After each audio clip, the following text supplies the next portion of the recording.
하나님의 은혜가 한 주간 여러분들 위해 넘치기를 주의 이름으로 축원합니다. 오늘 설교의 제목이 세상을 감동케 하는 그리스도인이라는 제목으로 말씀을 전할 때 여러분들로 인해서 세상이 감동되어지고 기쁨과 소망이 있기를 바랍니다. 우리가 살고 있는 시대, 풍요로운 시대에 살고 있죠. 아마 대한민국 5천년 역사 가운데 이렇게 풍요로운 시대는 아마 없을 겁니다. 그리고 얼마나 생활하기에 편안한 시대에 우리가 살고 있습니까?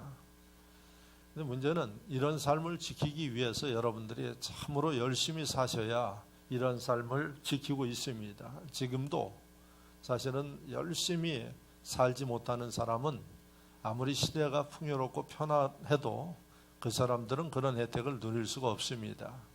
그래서 여러분들이 그렇게 열심히 세상을 삽니다.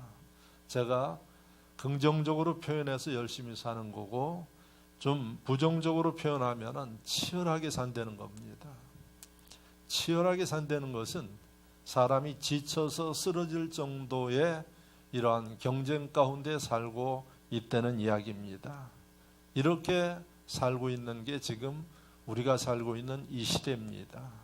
그래서 나라에서는 이제 5일 동안 일하고 나머지 날은 좀 쉬게 하고 그 다음에 좀 일찍 퇴근시켜서 저녁이 있는 삶을 살게 하자. 별 이야기까지 다 나옵니다. 나라에서 별 걱정을 다 해주죠. 왜 그럴까요? 지금 너무 치열하게 살다 보니까 사람들의 마음과 삶이 피폐해지고 있다는 사실입니다. 이 피폐해진 일을 그대로 놔두고 나라에서 방치한다면은 사회적인 문제가 일어나기 때문에 나라에서 앞서서 좀 저녁에 여유를 갖게 살게 하라, 일찍 퇴근시켜라, 이런 이야기, 과거에 들어보지 못한 이야기들을 여러분들 듣고 있습니다. 그럼 어떤 분들이 왜 이럴까 이런 생각을 하시는 분들도 있지만은 전혀 그런 생각 없이 뭐 그러는가 보다 하고 사시는 분들도 많이 있습니다.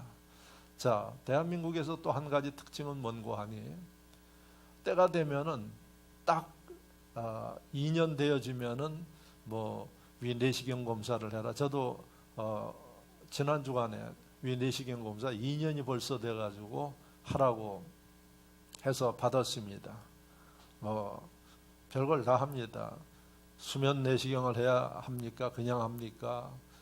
그 요번에 갔더니 또 약이 좋은 게 있어서 그 약을 5,000원 주고 먹으면은 속이 훤히 보여가지고 내시경이 아주 잘 될 겁니다.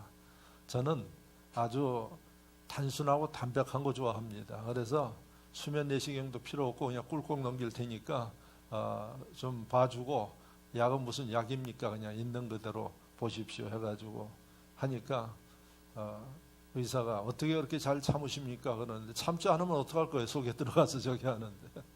그래서 제가 보면은 왜 이렇게 나라에서 내시경 하라고 그러고 암 검사 하라고 그러고 이렇게 하는가? 여러분 간단합니다. 아파서 병원에 가는 것보다 백성들이 안 아프게 건강하게 사는 게 나라에서 돈 버는 일입니다. 그러니까 차라리 그 돈 들여서 일찍 발견해서 예방하고 간단하게 처방할 수 있으면 나라의 국고가 더 많이 비축이 되는 겁니다. 그래서 이 정치하는 사람들이 머리가 거기 돌아가니까 안 하면은 이제 보험금을 더 가세한다 그러고 이런 이야기를 하면서 억지로라도 가서 받게 합니다. 그랬더니 어떤 일이 벌어질까요? 첫째는 크게 아파가지고 중증 환자가 돼서 나라에서 의료보험 주는 것보다 그렇게 해서 하는 게 나라로서는 훨씬 경제적이고, 두 번째, 사람들의 삶의 질도 좋아지는 거고 행복해지는 겁니다. 대한민국이 수명이 그냥 급작스럽게 고령화 사회로 진입하는 이런 모습들을 여러분들이 보고 있습니다. 그러니까 이 나라에서 미리 사람들을 건강하게 살게 하는 게 축복이고 나라도 유익이 된다는 거죠. 이런 면에서 왜 일찍 퇴근해서 집에 가서 쉬게 하고 이렇게 하느냐? 그렇게 하지 않으면은 세상 일들, 돈의 눈이 멀어가지고 사는지 죽는지 모르고 살다가 갈 사람들이 많기 때문에 나라에서 지금 그렇게 하는 겁니다. 5일간만 일하게 하고 퇴근 일찍 하게 하고 별일을 다 하고 있습니다. 저는 나라 정책을 여러분들에게 홍보하는 사람도 아니고 있는 그대로 그 의미를 여러분들이 알고는 있어야 된다. 오늘 목사가 설교하는 것은 뭔고 하니 나라가 이렇게 사람들의 삶에 대해서 신경을 쓰고 챙기는 이유가 뭐냐 하는 거죠.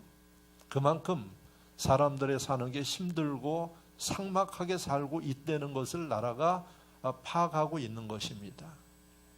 여러분들이 지금 그런 세상 속의 시대 속에서 살아가고 있어요. 그런데 많은 사람들이 그렇게 사는 게 팔짱가 보다 하고 살아갑니다. 나라에서 벌써 이런 조처들을 할 때는 이게 어느 정도 문제 수준까지 왔다고 판단을 하는 겁니다. 그리고 보십시오. 나라에서 혼자 사시는 분들, 이런 분들 계신 데는 다 돈을 들여가지고 돌아보게 해요. 도우미들이 있죠. 반찬도 해다 주고 돌보기도 하고. 왜 이런 일을 할까요? 그렇게 하지 않으면 사회적인 문제가 생길 수밖에 없기 때문에 돈을 들여서 그런 일들을 합니다. 어떻게 보면은 자식들이 해야 할 일들을 지금 나라에서 하고 있습니다. 그만큼 위험 수준에 왔기 때문에 나라에서 하지 않으면 안 되는 상황이기 때문에 돈을 들여서라도 이 일들을 하고 있다는 얘기입니다. 그러면 오늘 목사가 설교하는 초점은 뭔고 하니 이런 시대에 살고 있는 것을 여러분들은 알고 있느냐 하는 문제입니다. 이 시대가 그만큼 부모도 돌보지 못하고 이웃도 돌보지 못하는 삭막한 가운데 지금 살고 있다는 이야기죠. 그래서 이런 상황을 바로 예수님은 마태복음 5장에서 우리에게 뭐라고 말씀하셨는가 하니 너희는 세상의 소금이요 빛이라고 말씀하셨습니다. 이 말씀을 모르는 사람이 없어요. 안 믿는 사람들도 다 인용을 해요. 그러면 우리 사회가 지금 나라에서 돈을 들여서 움직이지 않으면 안 되는 그러한 상당히 이 중증의 시대에 살고 있는데 세상의 소금이요 빛이라고 하는 이 그리스도인들은 무엇하고 있느냐 하는 문제입니다. 여러분, 대한민국의 천만의 그리스도인들이 소금과 빛으로서의 사명을 감당하고 있느냐? 그렇지 못하기 때문에 여러분 나라에서 난리를 치면서 지금 별일을 다 하고 있습니다. 그래서 오늘 말씀의 초점이 뭔고 하니 하나님께서 우리에게 너희는 세상의 소금이요 빛이라 그랬는데 이 사명을 다하지 못하고 있는 것을 우리가 깨닫고 그럼 우리는 무엇을 어떻게 해야 할 것인가? 그리스도인들이 천만의 그리스도인들이 이 사명을 잘 감당하면 대한민국 나라가 돈을 투자해서 하는 것보다 훨씬 여러분 따뜻함이 있고 소망이 있는 그러한 나라가 되게 될 것입니다. 할렐루야. 우리의 해야 할 사명을 못하고 있음을 우리가 고백하고 이제부터라도 우리가 어떻게 해야 하느냐 하는 것에 대한 생각과 결단을 해야 한다는 사실입니다. 아마 이런 설교를 하면은 내 삶도 공고한데 거기까지 어떻게 내가 신경을 쓰겠습니까? 여러분 멀리 신경 쓰라는 거 아니에요. 여러분들 스스로가 그런 의식을 가지고 믿음을 가지고 살아만 줘도 여러분 대한민국은 훨씬 밝아질 수 있고 우리로 인해서 남들에게 희망을 줄 수 있다는 사실을 기억하시기를 축원합니다. 지난 주간에 대한민국의 이슈 두 가지, 하나는 북한 핵과 미사일 문제, 두 번째 사회적인 이슈는 240번 버스 문제였어요. 아시죠? 240번 버스. 그 버스 운전하시는 분이 기사가 정류장에 댔더니 7살 아이가 그 애들 얼마나 가만히 안 있습니까? 뛰어내리다시피 제가 화면에 보니까 뛰어내렸어요. 그리고 나서 버스가 출발했어요. 그러니까 그 뒤에 어머니는 뒤에 내리려고 하다가 아마 못 내린 것 같아요. 그러니까 7살 아이가 먼저 내리고 어머니가 못 내리니까 기사분에게 내려주십시오 그랬겠죠. 근데 기사가 맨 처음에 그 얘기를 못 듣고 나중에 들어서 내려주려고 해도 내려줄 수 없는 그 차선이 이미 변경돼서 들어왔기 때문에 내려줄 수 없는 상황이라서 부득이 다음 정거장 250m 떨어진 데 가서 그 어머니를 내려줬다고 합니다. 그래서 그 어머니가 그 한 정거장 더 가서 그 아이 있는 데 가가지고 뭐 별 문제는 없었던 것 같아요. 그런데 그 안에 그러한 모습을 보고 있던 한 사람이 인터넷에다가 올렸어요.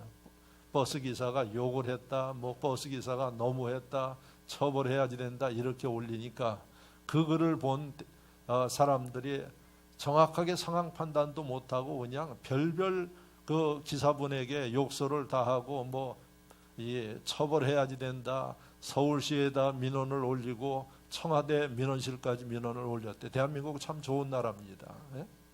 그리고 참 대통령 할 일도 많아요. 그런 것까지 다 봐야지 되고. 나중에 보니까 그 기사가 너무 억울한 거예요. 그래서 서울시에서 뭐 민원이 올라오니까 불러가지고 그 CCTV 화면을 보고 이야기를 들어보니까 어쩔 수 없이 늦게 들었기 때문에 안전을 위해서 다음 정거장에 내려줬습니다. 이렇게 이야기를 하니까 아마 그 앞에 인터넷에 뜬 걸 가지고 뉴스의 방송사들이 우리나라 방송사도 할 일이 되게 없어요. 뉴스거리가 없어가지고 그런 거 갖다가 알아보지도 않고 올려놓고 그 사이에 서울시에서 파악해 보니까 기사에게 잘못이 없어요. 정도대로 한 겁니다. 그런데 기사분하고 그 집에 딸이 얼마나 원통하겠어요. 예? 이 완전히 마녀사냥 당한 그런 기분 아닙니까? 그러니까 그 딸이 아버지의 사연을 울면서 인터넷에 그대로 올렸다고 합니다. 그 한쪽에서 인터넷에 그 딸의 사연을 보니까 이게 허위 사실들을 많이 올려놓고 감정을 부추긴 이런 일들이 있으니까 또 여론이 이쪽으로 몰려가 가지고 그 인터넷에 올린 사람을 처벌하라 뭐하라 별일이 또 다 벌어진 거예요. 그게 방송사에서 또 이쪽을 저기 해가지고 방송사에 나와가지고 뭐 제가 자세히는 안 봤지만 나와서 꼭 코멘트 하는 사람들이 있어요. 몇 사람 앉아가지고 제가 뭐 이 사람들도 큰 문제예요. 그러더니 나중에 그 글이 막 떠가지고 반응을 받으니까 운전한 기사분이 잘못이 없다 이렇게 이제 나온 거예요. 그러니까 이걸 정확하게 가리자 하고 또 아주 정의로운 사람들이 이것을 판단을 해서 잘못된 측을 갖다가 정죄를 하자 또 이러고 앉아 있어요. 결국은 어떻게 됐느냐? 제가 볼 때는 운전하신 그 기사분이 30년 동안 운전하면서 승객에게 욕한 적도 없고 위법한 적도 없고 오히려 모범상을 받은 그런 분으로 판정이 나서 이제 지금 CCTV를 보자 그러니까 애기 어머니가 아이를 위해서도 원치 않고 거기서 마무리하면 좋겠다. 그래서 마무리를 하면서 뭐라고 이야기를 하냐? 첫 번째 허위 사실을 올린 사람을 찾아내서 처벌을 해야 한다 하고 또 그렇게 마녀 사냥을 하고 있습니다. 저는 이 모습을 보면서 아직 대한민국은 좀 더 성숙해야지 되겠다 하는 생각을 하고요.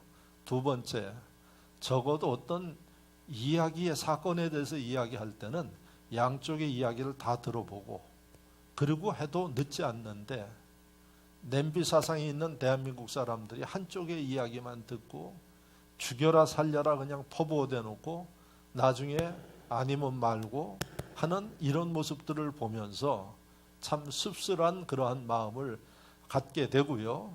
그 다음에 세 번째는 우리 사회가 왜 이렇게 삭막하게 살아갈 수밖에 없는 사회가 됐는가 하는 그런 생각을 하게 되었습니다. 너무 삭막하지 않습니까? 여러분, 그리고 그런 문제가 하다 보면은 실수도 있고 문제가 있으면 이것을 어떻게 우리가 긍정적으로 서로 상처받지 않고 치료될 것인가 해야 할 것인가 하는 것을 하는데 뭐 한쪽을 뭐 완전히 매장시키는 이런 일들, 이게 참 지금 우리가 살고 있는 시대입니다. 그리고 아까 이야기를 했죠. 그 문제가 대통령까지 알아야 될 문제입니까? 마지막으로 저는 무슨 생각을 하는 거 아니에요. 이 가운데 예수 믿는 사람들 없었느냐 하는 얘기예요. 제가 볼 때는 틀림없이 있습니다. 여러분들 가운데는 없었지만은 그런 일을 하고 있는 분들이라 그러면 회개하셔야 된다는 얘기입니다. 지금 그런 일을 할 때가 아니고 여러분 빛과 소금의 역할을 감당해야 할, 그래서 이 삭막해지는 우리 사회를 참으로 주님의 은혜와 복음으로 보듬어 안고 나가는 그리스도인들이 필요하다는 사실입니다. 지금 그런 그리스도인들이 얼마나 있느냐 하는 문제입니다. 그래서 여러분, 하나님이 이 시대에 저와 여러분들을 살게 하는 목적은 이러한 사회에 하나님의 영광과 하나님의 역사를 이루도록 보내어서 살고 있다는 사실을 잊지 마시기를 주의 이름으로 축원합니다. 남을 정죄하고 판단하고 상처 주는 일이 아니라, 편들어 주는 게 아니라 화해시키고 하나 되게 해주고 하나님의 은혜 가운데 모두가 더불어 사랑하면서 살아갈 수 있도록 하는 이러한 역할과 사명을 감당하도록 이 시대에 우리를 살게 하신다는 사실을 잊지 마시기를 바랍니다. 앞으로 제발 그런 문제들이 있으면 오히려 여러분들이 중재가 역할에서 서로 화목하게 만들고 함께 가도록 만드는 이런 지혜가 있어야 될 것입니다. 자, 저는 그런 모습을 대한민국에서 보면서 금요일 날 나와서 기도하신 분들은 제 이야기를 들었어요. 미국에서는 1993년에서 1997년 4년 동안 대한민국에 미국 대사로 있었던 레이니라는 분이 있었습니다. 그래서 미국 대사 레이니가, 그 사람은 정치하는 사람이요, 대학 교수면서 목사예요. 그래서 레이니 대사가 한국에 왔을 때 목사님들을 참 잘 섬겼어요. 그 당시에는 미국에 가려면 비자를 받아야지 되는데 인터뷰를 하고 그래요. 얼마나 까다로운지 목사들 인터뷰해도 비자 받기가 쉽지를 않았어요. 왜? 미국 가면 안 오는 사람들이 많아가지고.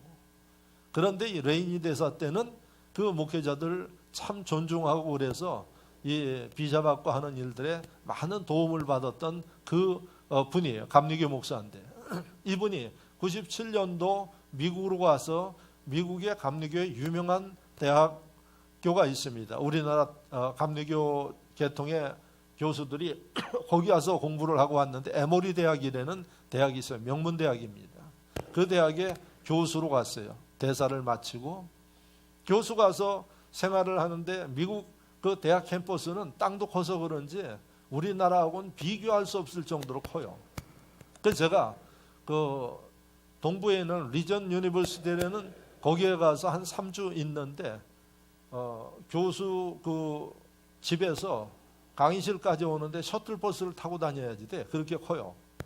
그러니까 그런 타운에서 살면서 이분은 걸어 다닌 거예요. 건강을 위해서 걸어 다니는데 걸어가다 보면은 누구를 만나는 거 하니 길가에 웬 나이 많이 먹은 그 노인 한 사람이 외롭게 앉아가지고 일광욕을 하고 그러고 계신 거예요. 그래서 레이니 대사가 날마다 지나갈 때마다 그 교수가 보니까 그 분의 말벗이 되었어요. 왜 여기 혼자 앉아 계십니까? 이야기를 하니까 이제 이야기 상대가 되어가지고 매일 보니까 그분이 자기 집으로 초대해서 커피도 마시게 하고, 그래서 지나가다가 커피도 마시고 가고 이야기도 하고 손 잡아드리고 나중에는 그 집 앞에 잔디도 좀 깎아주고 하는 일들을 했어요. 미국에는 아파트도 있지만은 대부분 앞에 잔디가 있어서 그 잔디를 깎지 아니하면 벌금을 내요. 겨울에 눈이 와서 눈을 치우지 않아도 벌금을 내요. 그게 시에서 다 치워주고 나중에 돈을 받아요. 우리나라하고는 전혀 다르는데, 그래서 잔디도 깎아주고 그렇게 한 겁니다. 그런데 한 2년 동안 그렇게 가까이 지냈는데 어느 날 보니까 이 노인분이 안 계셔서 물어보니까 돌아가셔서 병원에 그 영안실에 안치가 되어 있는 겁니다. 그래서 문상을 갔어요. 레이니 교수가. 그랬더니 그 유족이 이 레이니 씨에게 남긴 이 편지 유서가 있는데 그걸 받으십시오. 그래가지고 받아가지고 보니까 그 안에 편지를 써놨는데 다 읽을 수는 없고 마지막 부분에 이렇게 썼습니다. 당신은 2년 동안 내 집 앞을 지나면서 나의 말벗이 되어준 친구였소. 우리 집 뜰의 잔디도 함께 깎아주고 커피도 나누어 마셨던 나의 친구 레이니에게 정말 고마웠습니다. 많은 사람들이 지나갔지만은 관심을 가져주지 않고 했던 이 노인에게 당신의 그 따뜻한 관심과 정은 너무나도 잊지 못할 그러한 고마움이었습니다 하는 글을 쓰고 그 밑에다가 나는 당신에게 25억 달러와 코카콜라 주식 5%를 유산으로 남깁니다. 이게 그분의 편지였어요. 알고 보니까 레이니하고 2년 동안 함께 하면서 자기가 누군지를 이야기를 안 했어요. 그분이 코카콜라 창업주입니다. 그렇게 많은 사람들이 지나다녔지만 대부분의 사람들이 외모를 가지고 보고 그 다음에 자기의 이해타산을 가지고 보기 때문에 그 노인은 자기에게 별로 도움이 안 되는 노인으로 생각했어요. 그런데 이 레이니 교수는 하나님의 사랑과 은혜 가운데 있던 사람이기 때문에 그 분을 한 영혼으로 자기의 도움이 필요한 사람으로 봐서 뭐 계산을 하거나 유익을 따져서 도운 게 아니라 함께 해준 거예요. 그랬더니 나중에 알고 보니까 그분이 그 유명한 코카콜라 창업자 회장이었던 겁니다. 그래서 여러분 레이니 교수가 2년 동안 말벗 떼어주고 커피 함께 나눠주고 그거밖에 없는데 25억 달러면 어마어마한 재산입니다. 세상에 이런 일도 있어요. 그러니까 TV에서 이런 일 좀 취재해가지고 일러주지. 제가 보니까 쓰잘데없는 것만 갖다가 하고 뭐 놀고 먹고 요즘에 뭐 먹방하고 그래가지고 사람들을 비만하게 만드는지 몰라도 쓸데없는 일들 좀 하지 말고 이런 의미 있는 일들 좀 보도했으면 좋겠어요. 예? 그래가지고 이 레이니 교수가 거기에서 세 가지를 깨달은 거예요. 하나는 이 노인의 그 억만장자의 노인의 검소한 삶에 대해서 충격을 받은 거예요. 두 번째는 뭔가 아니 참 지혜로운 노인이다. 자기가 노년에 좀 사람들 가까이 하고 그렇게 하려고 내가 코카콜라 창업자다 하면 수많은 사람들이 뜯어먹으려고 달라들었을 텐데 일절 그런 얘기 하지 아니하고 겸손하게 살다 가신 그 모습. 세 번째는 돈을 참 의미 있게 사용하는 그 모습을 보고 레이니 교수가 그 돈을 다 에모리 대학에 드렸어요. 기증을 했어요. 그래서 이 레이니 교수는 나중에 에모리 대학의 총장 되어지고 존경받는 사람, 미국의 많은 사람들에게 감동을 주는 사람. 그래서 코카콜라 그 회장하고 레이니 교수가 미국에 영향력을 주는 인물로서 알려지는 이런 모습들, 참 감동 주는 아름다운 모습이죠. 240번 버스 사건하고 레이니 교수와 이 모습을 보면 얼마나 대조됩니까? 우리는 어떻게 살기를 원합니까? 바로 세상에 감동을 주는 하나님의 백성들이 되기를 하나님이 원하심을 믿으시기를 축원합니다. 내 삶에 지쳐서 여유도 없이 뒤돌아볼 그것도 없이 그렇게 살아가는 심령들이 아니라 하나님은 우리에게 뭐라고 말씀하셨습니까? 생사화복을 주관하신 하나님. 레이니 교수 생각지도 못한 25억 달러의 그 돈이 생기는 이런 일들 하나님이 하실 수 있는 겁니다. 할렐루야. 자, 그렇다면 세상에 감동 주는 그리스도인들이 되기 위해서 우리는 무엇을 어떻게 해야 하느냐 하는 문제입니다. 기왕이면 여러분 감동 주고 존경받으면서 살아야 되지 않겠어요? 그러면 그건 정치인들이나 하고 돈 많은 사람들이나 하고 좀 배운 사람들이나 하는 거죠? 아닙니다. 우리를 그런 일들 하라고 세상에 보냈다는 사실을 잊지 마시기를 바랍니다. 자, 그래서 저는 어떻게 해야 할 것인가 하는 문제를 하나님의 말씀에서 여러분들과 함께 보고자 합니다. 오늘 이 하나님의 말씀은 빌립보에 있는 교회, 교인들에게 사도 바울이 이렇게 살아야 된다 하고 권면한 내용입니다. 사도 바울은 그 당시에 존경받는 사람들이 그의 말을 듣고 삶을 보면 참으로 감동받는 그러한 위대한 사도였습니다. 이 사도 바울이 어렵게 복음을 전해서 개척해서 세운 교회가 빌립보 교회에 얼마나 애착이 갔겠습니까? 이 교회의 교인들에게 참으로 하나님의 사랑을 받고 많은 사람들에게 존경받으면서 살기를 원하는 마음으로 이 오늘 본문의 말씀을 준 겁니다. 그래서 제일 먼저 20절의 말씀을 보면 뭐라 그랬는가 하니 부끄럽지 않게 살아라. 예? 부끄럽지 않게 살아라. 나중에 후회 남기지 않도록 그렇게 살아라. 그리고 두 번째 그 20절 마지막에 보면은 그리스도가 존귀케 되는 삶을 살아라. 나로 인해서 주님이 존귀케 되는 영광 받으시는 이런 삶을 살도록 하라. 이게 두 번째 가르침이고요. 21절 말씀을 보면은 죽는 것도 유익하다는 생각을 가지고 살아라.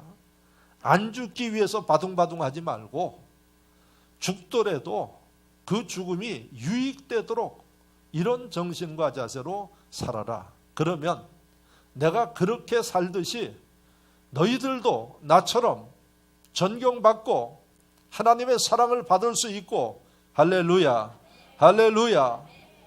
그리고 많은 사람들에게 가는 곳마다 감동을 줄 수 있는 이러한 인물들이 될 수 있음을 가르치는 게 오늘 본문의 말씀인 것을 깨닫기를 축원합니다. 여러분, 이제부터라도 저와 여러분들이 삭막에 져가는 이 사회 속에 하나님이 원하는 감동을 주고 좀 희망이 있고 여유가 있는 이런 사회가 되도록 우리 모두가 천만의 그리스도인들이 하나님의 이 일을 잘 감당할 수 있기를 주의 이름으로 축원합니다. 그리고 하나님 앞에 사랑받고 칭찬받는 우리 모두가 될 수 있기를 축원합니다. 자, 그러면 첫째 어떻게 하라 그랬습니까? 부끄럽지 않도록 하라 이겁니다. 그래서 20절 보십시오. 제가 그 말씀을 한번 읽어보겠습니다. 나의 간절한 기대와 소망을 따라 아무 일에든지 부끄러워하지 아니하고 그랬어요. 두 가지예요. 아무 일에든지 무슨 일을 하든 간에 부끄러운 짓 하지 말아라. 이게 첫 번째입니다. 그러면 하나님이 기뻐하고 세상이 저와 여러분들로 인해서 감동받을 수밖에 없다는 얘기입니다. 세상에 영향을 줄 수 있다는 겁니다. 무슨 일을 하든 간에 부끄러운 짓 하지 말아라 하는 겁니다. 할렐루야. 우리가 근데 부족한데 왜 부끄러운 짓을 안 하겠어요? 예? 아무리 잘하려고 그래도 우리가 부족하기 때문에 실수할 수 있고 우리가 부족하기 때문에 남에게 상처 줄 수 있어요. 근데 이 말씀은 무엇입니까? 그런 정신과 자세를 가지고 살아라 하는 겁니다. 할렐루야. 제가 부족해서 저는 그런 일을 감당하지 못하겠어요. 아예 포기하지 말고 우리 부족한 거 다 알아요. 우리가 약한 거 다 아셔요. 그런데 사도 바울이 완전해서 이렇게 했나요? 사도 바울도 실수도 많이 했어요. 한때는 예수 믿지 않았어요. 그래서 예수 믿는 사람들을 핍박했어요. 사도 바울에 의해서 스데반 집사가 순교당했어요. 그게 사람입니다. 그런 사도 바울이 그런 허물이 있고 부족함이 있지만은 하나님의 은혜를 받고 나서 보니까 어떻게 살아야 한다, 부끄럽지 않도록 하기 위해서 최선을 다해서 사는 게 하나님 앞에 사랑받고 사람들로부터 부족하지만은 존경받는 일이다 하는 사실을 우리에게 일러주고 있습니다. 그래서 여러분, 우리가 우리의 삶을 돌이켜보면서 부끄럽지 않게 살기 위해서 자신을 성찰하고 관리하고 절제하는 지혜가 있어야 할 것입니다. 왜 우리는 부끄럽지 않게 살아야 될까요? 당연히 사람이니까 그렇게 살아야겠죠. 그런데 여러분들이 잊지 마시기를 바랍니다. 우리의 삶은 히브리서 9장 24절을 보면 한 번 죽는 것은 사람에게 정한 것이요 그 후에는 심판이 있으리니, 히브리서 9장 24절이에요. 우리는 이 땅에 왔으면 이제 한 번은 죽습니다. 그리고 나서는 무엇이 있느냐? 심판이 있다고 이야기를 합니다. 그래서 부끄럽게 살아서는 안 된다고 이야기를 합니다. 부끄럽게 살면 천국이냐 지옥이냐? 지옥 갈 수밖에 없어요. 부끄럽게 살면 턱걸이 구원받아서 천국 가더라도 하나님 앞에 상급받지는 못합니다. 그래서 사도 바울은 나중에 깨닫고 보니까 왜 부끄럽지 않게 살아야지 되는 거 하니? 심판이 기다리고 있기 때문에 그래요. 더 놀라운 것은 사람은 속일 수 있어요. 그러나 하나님은 속이지 못합니다. 그래서 사도 바울은 그 빌립보 교인들에게 너희가 부족하지만은 이제부터라도 부끄럽게 살지 말고 하나님 앞에 떳떳하게 최선을 다해서 살도록 하라.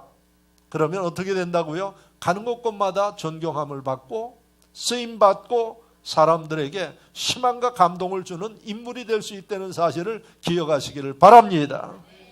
여러분 어떻게 살고 있느냐 하는 문제를 여러분들이 생각하셔야 돼요. 제가 240번 버스 이야기를 했죠. 그렇게 살고 있는 사람들 많아요. 그걸 세상 사람들이 뭐라 그러나요? 사돈 낱말한다고 이야기를 합니다. 자기의 눈에 들보는 보지 못하고 남의 눈에 튀는을 보면서 예수님의 말씀 아닙니까? 남을 정죄하고 판단하고 이런 부끄러운 일을 하고 있어요. 우리는 남을 정죄하고 판단하고 상처 주는 사람이 아닙니다. 오히려 하나님 앞에 부끄러움을 가지고 하나님 앞에 죄송스러운 마음을 가지고 나의 약함을 고백하면서 여러분 그런 마음을 가지면 남을 바라볼 때 절대 판단하지 않습니다. 정죄하지 않습니다.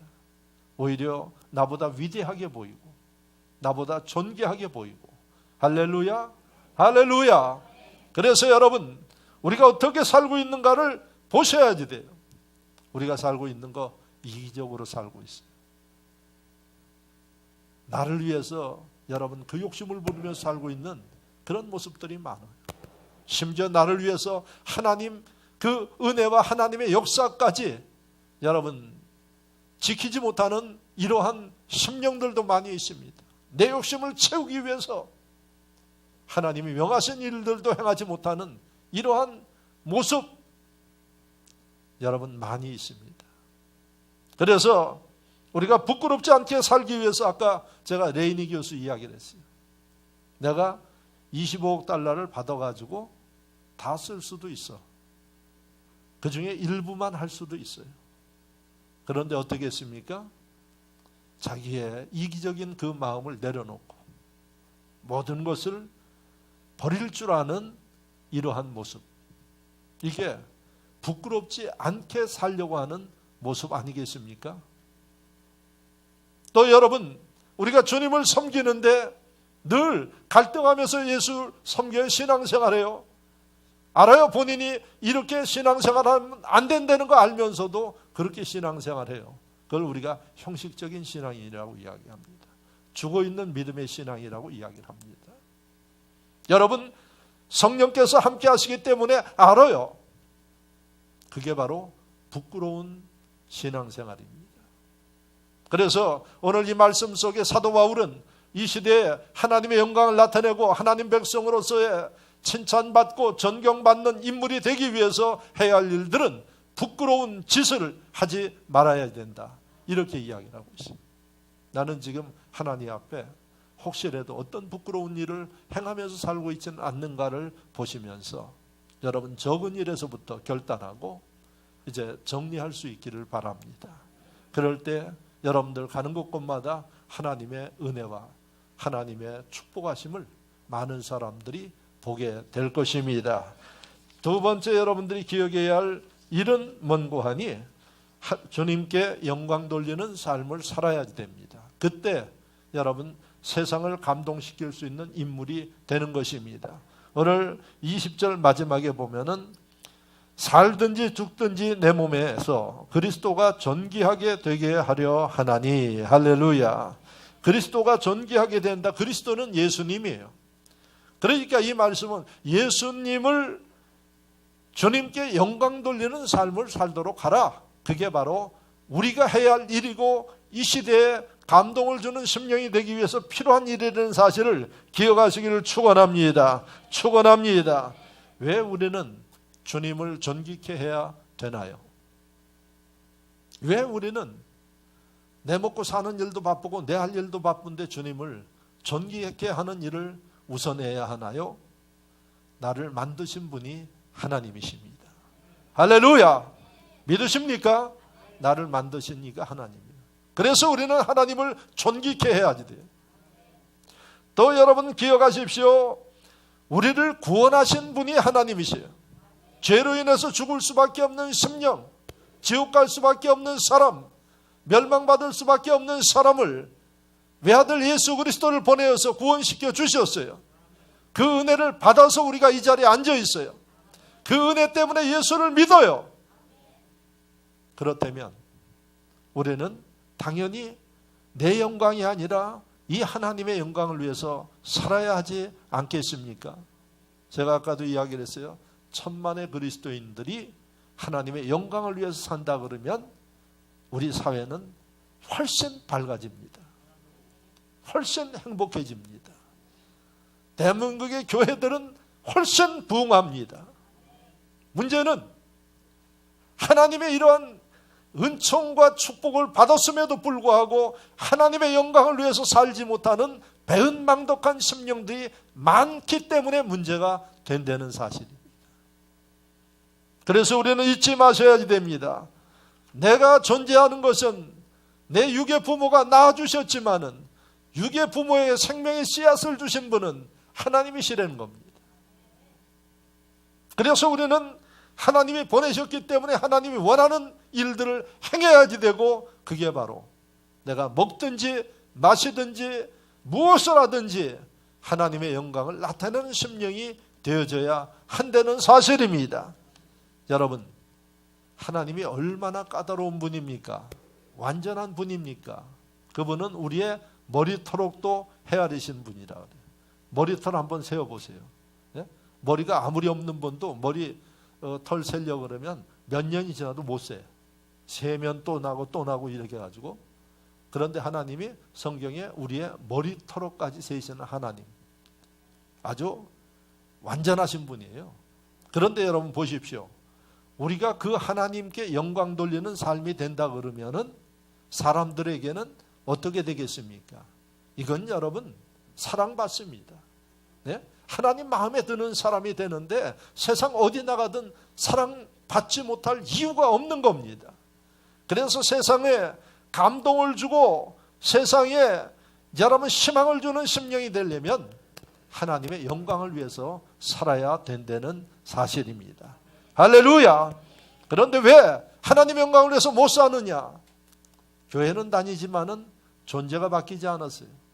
믿지 않으면 우리는 육의 사람이, 육에 매여서 육의 욕심과 육의 생각과 육의 계산을 따라서 살아요.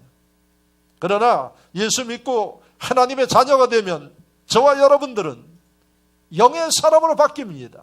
성령이 함께 하셔서 이제 여러분 하나님께서 말씀하시고 인도하심을 따라 삽니다. 육이 아무리 하고 싶어도 여러분 내 영이 성령과 함께 하기 때문에 절제할 수 있는 겁니다. 할렐루야. 그래서 여러분 우리는 영의 사람으로 하나님의 영광을 위해서 살아야 할 심령입니다. 구체적으로 영의 사람은 어떻게 사는 겁니까? 육의 사람은 소유하려고 그래요. 세상 사람들의 특징이 뭡니까? 내 것도 내 거고 네 것도 내 거예요. 그래서 남의 것도 빼앗아서 자기 것으로 만들려고 해요. 그걸 수단 방법을 가리지 않는다고 이야기를 합니다. 그게 육의 사람의 특징이에요. 그래서 여러분 가져도 그 욕심은 채울 수가 없어요. 그래서 범죄가 생기고 여러분 부패가 생기고 문제가 생기는 거예요. 그러나 영의 사람, 하나님 안에서 사는 심령, 내 속에 성령이 계시기 때문에 그 성령으로 인해서 우리는 어떻게 합니까? 버리는 삶을 살아요. 내 속에 있는 죄도 버리고, 할렐루야, 욕심도 버리고, 내 속에 있는 그 은혜롭지 못한 마음들도 자꾸 버리게 돼요. 그래서 사도 바울은 이야기를 합니다. 나는 날마다 죽노라 이야기를 해요. 낮아지고 죽어짐으로 인하여서 어떻게 여러분 세상 것들에 대한 욕심 부리지 아니하고 하나님의 영광을 나타낸다는 사실을 잊지 마시기를 바랍니다. 이것을 우리가 내려놓는 삶이다.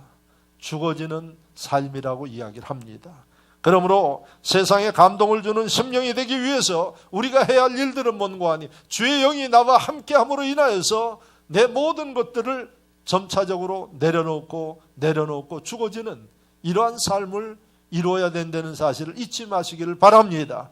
그래서 여러분 가지고 있지만 쓸 수 있지만 쓰지 아니하고 내려놓고 소유할 수 있지만은 소유를 가지고 주장하지 아니하고 그것을 포기할 수 있고 먹을 수 있지만은 먹지 아니하고 내가 양보할 수 있고 할렐루야. 이렇게 산다 그러면 믿지 않는 사람들이 어떻게 여러분들의 모습을 보고 감동되지 않을 수가 있겠습니까? 사랑하는 성도 여러분, 하나님의 영광을 생각하면서 사십시오. 바로 이 심령을 하나님이 지금 찾고 계십니다. 이 사람들을 쓰시기 위해서 기다리고 계십니다. 이 사람들을 축복하시기 위해서 기다리고 계십니다. 마지막으로 사도 바울은 세상을 감동하는 사람이 되기 위해서 순교하는 자의 정신을 가지고 살아라 이렇게 이야기를 합니다. 21절 말씀 다 같이 한번 보시기 바랍니다. 이는 내게 사는 것이 그리스도니 죽는 것도 유익함이라 이렇게 이야기를 하고 있어요. 여러분 예수 믿는 사람, 하나님을 감동하고 세상을 감동하는 사람은 죽고자 하는 순교자의 정신을 가지고 살아야 된다고 말씀하고 있는 것입니다. 여러분 하나님의 백성들 하는 일에 여러분 누가 방해하는 거 아니에요? 사탄이 방해해요. 그래서 여러분들이 신앙생활은 하면 할수록 어렵다고 이야기를 합니다. 맞는 얘기입니다. 그러나 여러분들이 어느 정도 믿음이 이제 자라게 되면 그때부터는 고민 안 해도 돼요. 왜? 사단이 건들 수가 없기 때문에 그래요. 그러니까 어설프게 신앙생활하면 신앙생활이 힘들고 갈등이 생겨요. 그래서 신앙생활 갈등하고 시험에 들고 하는 심령들이 여러분 어정쩡한 상태 가운데 있는 사람들이 그런 문제가 생겨요. 그러나 주의 성령과 함께 하면서 믿음 충만한 가운데 올라가면 사단이 손댈 수가 없는 겁니다. 그때 되어지면 그 믿음 상태가 되어지면 두려움이 없어요. 왜? 주를 위해서 순교할 수 있는 정신과 자세로 살기 때문에 그렇습니다. 그러나 여러분 그 믿음이 어정쩡하면 세상 것들에 대한 집착, 세상 것들에 대한 미련 이런 것들 때문에 절대로 순교자의 정신을 갖지 못합니다. 그러면 여러분 사단은 마음 놓고 여러분들의 신앙을 농락할 수 있습니다. 여기에서 신앙이 무너지는 사람들이 숱하게 많습니다. 그래서 여러분 주님은 우리에게 말씀하십니다. 신앙생활은 절대로 정체되면 안 되고 올라가야 된다고 이야기를 합니다. 어디까지 올라갑니까? 예수 그리스도를 닮을 때까지 올라가야 돼요. 올라가는 신앙이 되어지면은 사단이 여러분들을 손댈 수 없고 여러분 그때부터 여러분들은 남들이 하지 못하는 위대한 일들을 감당할 수 있고 사도 바울처럼 환난이 있고 핍박이 있고 온갖 문제가 있지만은 그런 문제 가운데서도 초연합니다. 두려워하거나 근심하거나 걱정하거나 이러지 않습니다. 이런 모습을 믿지 않는 심령들이 볼 때 어떤 마음을 갖겠습니까? 감동되어지는 마음을 갖게 되는 것입니다. 그러므로 세 번째 사도 바울은 우리에게 권면하는 게 순교자의 정신을 가지고 바로 신앙생활하고 여러분들 세상 생활을 할 것을 우리에게 말씀하고 있습니다. 첫째는 죽고자 하는 사람은 절대로 이길 사람이 없어요. 여러분들이 순교자의 정신을 가지고 주님을 섬기고 신앙생활을 하고 세상 가운데서 생활한다 그러면 사단이 손을 댈 수가 없어요. 왜? 죽기를 각오하고 달라드는 건 여러분 귀신도 무서워해요. 그래서 바로 사도 바울은 우리에게 이런 세상 감동 주는 사람이 되기 위해서는 순교자의 정신을 가지고 여러분들이 무슨 일이든 하도록 해야 한다. 이렇게 권면하고 있습니다. 자, 두 번째, 순교자 정신을 가지고 신앙생활하고 세상 일을 해야 할 이유가 뭔고 하니 죽음을 앞두고 있는 사람은 특징이 하나 있어요. 그 특징이 뭔고 하니 순수해집니다.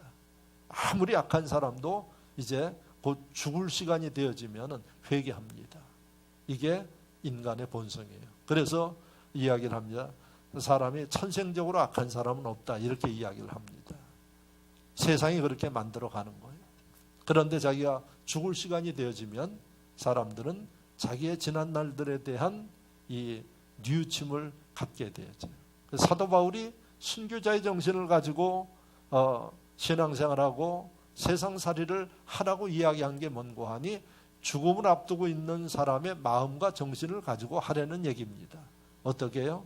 순수하게 욕심 부리지 아니하고 인간적인 생각을 갖지 아니하고 하나님의 영광과 여러분 하나님께서 기뻐하는 그 일들을 할 수 있기 때문에 바로 순교자의 정신을 가지고 무슨 일이든 하도록 하라 하는 것입니다.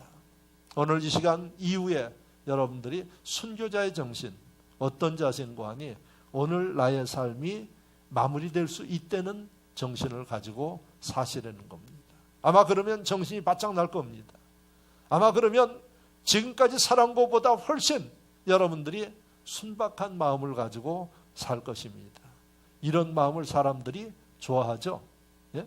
자기는 악한 일을 하면서 상대방은 순수한 사람을 좋아해요. 이게 말이 안 되는데 그렇게 해요. 왜? 끼리끼리 놀게 돼 있어요. 그러나 우리는 이 세상을 변화시켜야 할 사람이기 때문에 이제부터 내가 내일 오늘 나의 삶이 끝난 데는 이러한 마음을 가지고 순수한 마음을 가지고 여러분들이 주님도 섬기고 할렐루야 누구를 대하든 이런 마음을 가지고 대한다 그러면 여러분 용서 못할 사람 없어요. 함께 하지 못할 사람 없어요. 그저 모든 게 다 어떻게 보일까요? 아름답게 보일 수밖에 없어요. 왜? 더 이상은 내가 보지 못하기 때문에 그렇습니다. 이걸 갖다 우리가 종말론적인 신앙이라고 이야기를 합니다. 그래서 나의 삶이 내 신앙이 오늘 마친다 하는 생각을 가지고 사는 사람은 여러분 종말론적인 신앙 자세를 가지고 사는 사람은 여러분 순수할 수밖에 없는 것입니다. 하나님도 좋아하셔요. 할렐루야. 사람들도 좋아하는 겁니다. 이 심령이 가는 곳곳마다 여러분 어둠이 물러가고 강박한 심령들이 감동되어지는 역사를 이룰 수가 있습니다. 우리 모두가 지금 이 시대에 필요한 삭막하고 참으로 인간미를 잃어가는 이 시대에 하나님의 영광을 나타내고 복음을 전하면서 밝게 하고 감동을 주는 우리 모두가 될 수 있기를 주의 이름으로 축원합니다. 말씀을 생각하며 다 같이 한 목소리로 기도합니다.